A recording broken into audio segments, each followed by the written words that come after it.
मैं इस आदमी को कैसे समझाऊं कि इस देश में जातवादी है।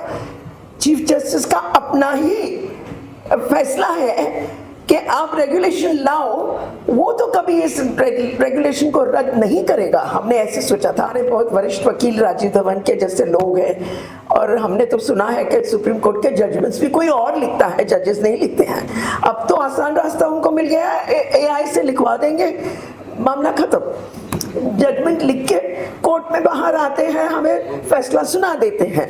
हमारी अब वकीलों की कोई जरूरत भी नहीं पड़ेगी। महिला जज के खिलाफ एक दूसरे पुरुष जज ने सेक्सुअल हैरेसमेंट किया। मैंने सोचा अब न्याय के घर में अगर इतना अन्याय हो रहा है तो मेरे वकील बनने का फायदा क्या। पहले मैं आपसे माफी मांगूंगी, मेरी हिंदी इतनी बढ़िया नहीं है जितनी प्रीवियस स्पीकर्स ने बोली है, फिर भी मैं कोशिश करूंगी। मयंक की एक छोटी सी कंस्पिरेसी थी। हम दोनों महिलाओं को लास्ट वो मौका देने वाले थे, तो हम दोनों ने, मैंने तो संघर्ष किया और मयंक को बोला नहीं, ये नहीं, बात सही नहीं है, तुम हमारे खिलाफ भेदभाव कर रहे हो, हमें पहले बोलने दो। तो तब ये मौका मिला हम दोनों को बोलने के लिए। तो यहाँ भी मुझे संघर्ष करना पड़ता है आपके खिलाफ। ये इस तरह की डिस्क्रिमिनेशन हमारे महिलाओं के खिलाफ भी मिलती है, लेकिन फिर भी मैं बोलूँगी, यहाँ पे मेजॉरिटी हमारी नहीं है, महिलाओं की मेजॉरिटी नहीं है पैनल पे, लेकिन हमारी आवाज़ आपकी आवाज़ से ज़्यादा बुलंद है। मैं सिर्फ 2-4 बातें आपसे कहने के लिए बहुत है, लेकिन समय कम है, इसीलिए थोड़ा सा मैं शरद यादव के बारे में एक छोटी सी बात याद आ गई, वही महिला के साथ ही जुड़ी हुई है, इसलिए मैं आपको बताना चाहूँगी। 2015 में एक महिला के खिलाफ सेक्सुअल हरासमेंट हुआ था। वो एक जज थी, उसने चीफ जस्टिस को कंप्लेंट दे दी और राष्ट्रपति को भी कंप्लेंट दी। उसके बाद 3 जजों की कमेटी बैठी, उसमें एक DY चंद्रचूड़ भी थे, वो कमेटी के हेड थे, और उन्होंने अपनी रिपोर्ट दे दी, कह दिया कि हमें तो कोई सबूत नहीं मिला सेक्सुअल हरासमेंट का।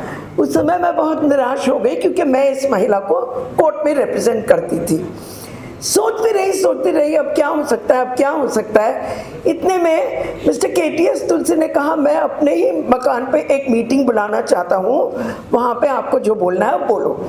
उस मीटिंग में शरद यादव भी आए थे, और मैंने अपनी बात सामने रख दी कि ऐसी बात हो रही है महिलाओं के खिलाफ, वो भी जज के खिलाफ। एक महिला जज के खिलाफ एक दूसरे पुरुष जज ने सेक्सुअल हैरेसमेंट किया। मैंने सोचा अब न्याय के घर में अगर इतना अन्याय हो रहा है तो मेरे वकील बनने का फायदा क्या। इसलिए उदास हो गई थी मैं।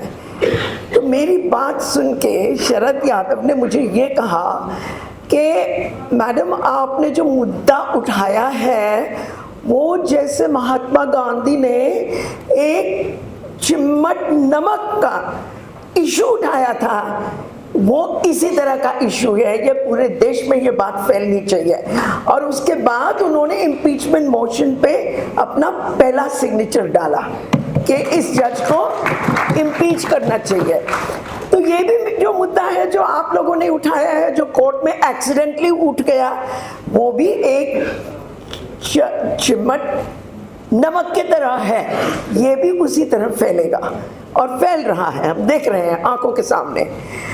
लेकिन ये एक अजीब बात है कि ये केस 2019 से चल रहा है कोर्ट में, किसी ने कुछ नहीं सोचा कि गलत हो रहा है, कुछ गलत हो रहा है। इसी चीफ जस्टिस के नजराने में ये 2026 का रेगुलेशन आया है। उन्होंने मॉनिटर किया केस को, कितने साल हो गए, बार बार हम कोर्ट में जाते थे, हमने कहा इसमें ये गलती है, वो गलती है, इसको ये सुधारो, वो सुधारो, और आखिर में यूजीसी का ये 2026 रेगुलेशन आ गया। उस समय तो हम काफ़ी खुश थे, हमने सोचा चीफ जस्टिस का अपना ही फैसला है कि आप रेगुलेशन लाओ, वो तो कभी इस रेगुलेशन को रद्द नहीं करेगा, हमने ऐसे सोचा था। हम जब कोर्ट में गए बहुत चर्चा हुई मेरे साथ, मैं अकेली नहीं हूँ, मेरे साथ बहुत दलित वकील हैं जो मेरे साथ काम कर रहे हैं इस केस पे। उनके 2-4 नाम मैं आपके सामने बता दूंगी। एक है दिशा बाडेकर जो खुद एक पारडी समाज की वकील है, और निहाल सिंह राठौर जिन्होंने पायल तडवी का केस किया है। वो खुद नोमैडिक ट्राइब से, फॉर्मर क्रिमिनल ट्राइब्स से आ रहे हैं और वो भी वकील हैं। उन सबका योगदान है इस केस में, मैं अकेली नहीं हूँ, बताना चाहती हूँ आपको।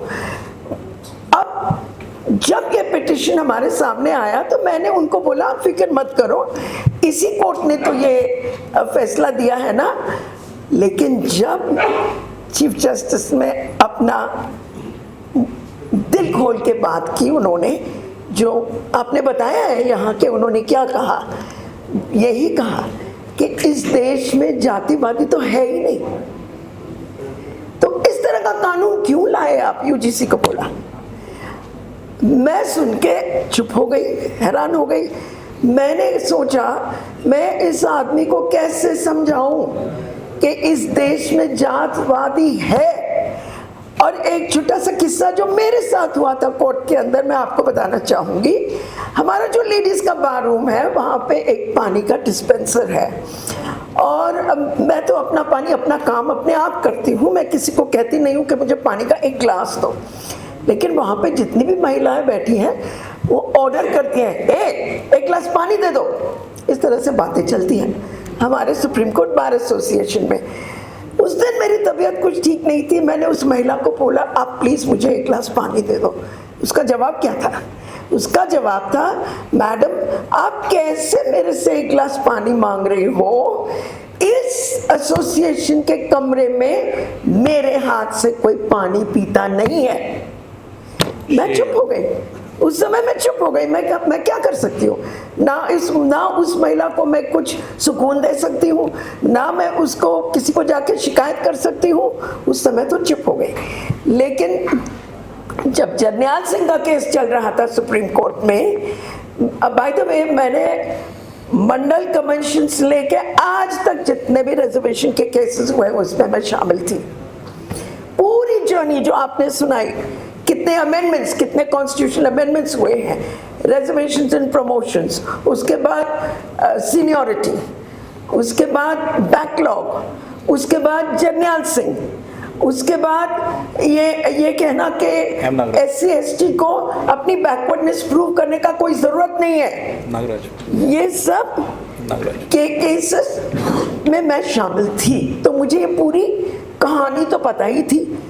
दूसरे तरफ से तो हमारे बहुत वरिष्ठ वकील राजीव धवन के जैसे लोग हैं, और हमने तो सुना है कि सुप्रीम कोर्ट के जजमेंट्स भी कोई और लिखता है, जजेस नहीं लिखते हैं। अब तो आसान रास्ता उनको मिल गया है, AI से लिखवा देंगे, मामला खत्म।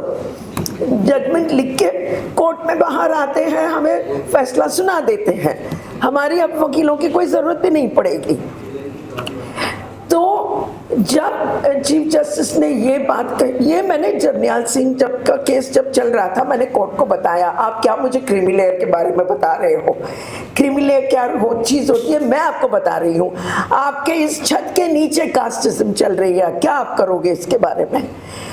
तो ये सब कहने की बातें हैं। ये बहुत सारे लोगों ने बताया है कि ये क्या रवैया चल रहा है, ये पॉलिटिकल गेम क्या है, आप जानते हो, हम जानते हैं। आपने बताया अंगूठा का सवाल है, अंगूठे का सवाल ही है ये जो चल रहा है, कोर्ट के अंदर चल रहा है, कोर्ट के बाहर चल रहा है। एक बात मैं आपको बताना चाहूँगी कि ये जो UGC के रेगुलेशंस हैं वो IITs और IIMs को लागू नहीं होते हैं, और वहाँ पे जो सुसाइड रेट है बहुत हाई है, और उसमें जो SC ST के नंबर्स हैं वो बाकी लोगों से ज़्यादा है।